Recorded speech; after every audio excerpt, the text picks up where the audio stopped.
Après le lynchage du président Villebrun Guillaume Sam dans la rue de Port-au-Prince le 27 juillet 1915, il y eut des dégâts considérables dans la capitale. Le bateau de guerre américain appelé Washington, qui était accosté dans la rade du Cap, ont reçu l'ordre de quitter le Cap et de rentrer à Port-au-Prince dans l'immédiat, afin de rétablir l'ordre et la paix publique. Mais en réalité, ils ont d'autres objectifs, occuper le pays et de s'accaparer de leurs finances.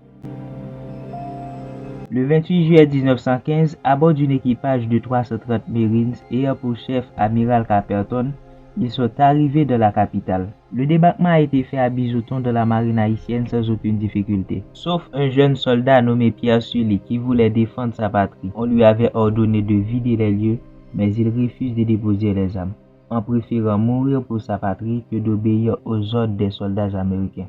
De la marine haïtienne, les Marines marchent sur la capitale et s'occupent rapidement tous les postes militaires et des bâtiments publics, comme palais présidentiel, bureaux des douanes, les bâtiments locaux abritant les ministères et les tribunaux. Ils dissoudent l'armée d'Haïti pour la remplacer par une gendarmerie. Philippe Sud d'Artignave, qui était le président du Sénat, accepte d'être installé comme président d'Haïti. Quelques mois après son installation, les Américains ont donné un ultimatum aux chambres législatives de voter une nouvelle constitution. Au départ, les députés haïtiens refusent de ratifier cette constitution. Les soldats américains pénètrent dans la scène de l'Assemblée nationale, chassent les parlementaires contestateurs et font voter leur constitution par la force. Cette nouvelle constitution reconnaît le droit de propriété aux étrangers, ce qui avait été interdit depuis 1804 par Jean-Jacques Dessalines. Ils vont même ordonner au président d'Artignave quelques mois plus tard de renvoyer la Chambre et le Sénat parce qu'ils manifestent ouvertement leur hostilité.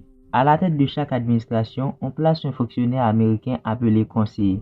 Même si on entend qu'il y avait un gouvernement haïtien, en réalité, ils ne sont que des marionnettes parce qu'ils n'ont aucun pouvoir réel. Ce sont les Américains qui décident tout. Les Américains imposent la loi martiale partout dans le pays, comme le travail forcé. En cas de rébellion, ils les attachent au code et leur font travailler sans rémunération, et tirent même sur ceux qui tentent de prendre la fuite. À l'époque, une personne qui ose une critique seront sévèrement punis et même emprisonnés. Plusieurs paysans mécontents vont rejoindre la résistance des Cacos dans le nord et d'autres vont fuir vers la République dominicaine et le Cuba. Plusieurs entreprises américaines viennent d'être installées dans l'île. Ils contrôlent les douanes, les finances et les services publics du pays. En contrôlant les finances du pays, les États-Unis prélèvent une grande part de ces revenus pour les reverser à des banquiers new-yorkais. Avant l'occupation américaine, ce sont des banquiers français du Crédit industriel et commercial qui contrôlaient le trésor public du pays. Mais l'arrivée des Américains va tout changer, parce que le CIC vont remplacer par la National City Bank. L'une des résistances la plus symbolique qui avait marqué l'occupation américaine était la résistance des Cacos menée par Charlemagne Péralte et Benoît Batraville. Dans les vidéos à venir, on va voir la résistance héroïque de Charlemagne Péralte avec les Cacos contre l'occupation américaine. Aux côtés des écrivains et des poètes haïtiens, il y avait une résistance remarquable.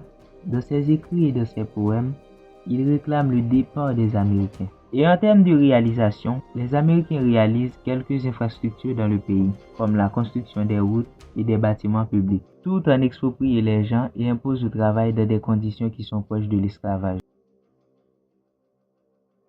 En décembre 1930, arrivé au pouvoir Sténio Vincent, un opposant à l'occupation. L'une des choses que le président doit d'abord se préoccuper, c'est la désoccupation du pays. Parce que la présence des Américains continue à susciter l'hostilité de la population haïtienne. Le 7 août 1933, le président haïtien Sténio Vincent et le président américain Franklin Delano Roosevelt signent un accord pour mettre fin à l'occupation américaine. Dans une visite en Haïti en juillet 1934, le président américain réaffirme l'accord de désengagement des États-Unis en Haïti. Le dernier contingent des marines américaines quitte finalement le pays le 15 août 1934.